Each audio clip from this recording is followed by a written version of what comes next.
ऐका रे माझ्या बाळांनो, ही शिकवण मनात ठेवा आणि आयुष्यभर पाळा.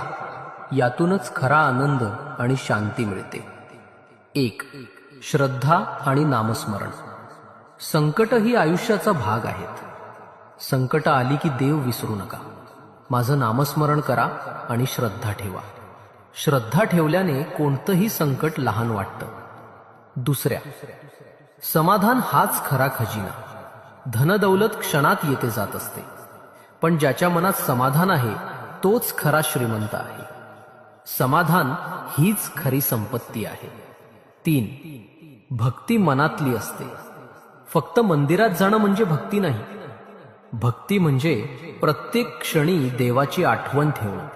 हीच भक्ती मन शुद्ध करते आणि जीवन सुंदर करते. 4. राग मनाला जाळतो. राग दुसऱ्याला नाही, तुलाच जाळतो. रागाने सुख नाही मिळत, दुःखच वाढतं.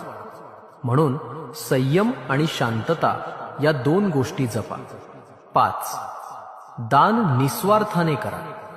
दान हे नावासाठी नको, ते मन शुद्ध करण्यासाठी असतं.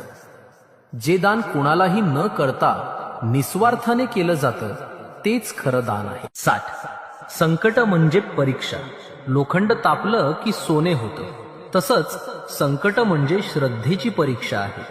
जी श्रद्धा ठेवतो तोही परीक्षा पार करतो आणि त्याचं जीवन सोन्यासारखं होतं.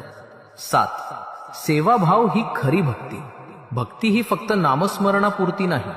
खरी भक्ती म्हणजे दुसऱ्याच्या डोळ्यातले अश्रू पुसणं, दुःखिताला आधार देणं, हीच खरी सेवा आहे.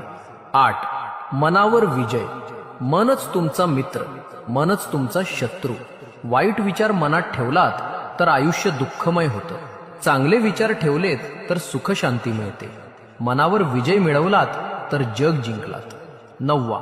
क्षमा आणि संयम. ज्याने क्षमा केली त्याचं मन देवासारखं विशाल होतं. राग दाबणं हेच खऱ्या साधनेचं लक्षण आहे. संयम ही सर्वात मोठी ताकद आहे. 10. देवावर पूर्ण विश्वास. जीवनात सगळं तुमच्या हातात नसतं. जे हातात नाही ते माझ्यावर सोडा. मी आहे ना तुमच्यासाठी. फक्त माझं नाम घ्या, श्रद्धा ठेवा. मी कधीच तुम्हाला सोडणार नाही. स्वामी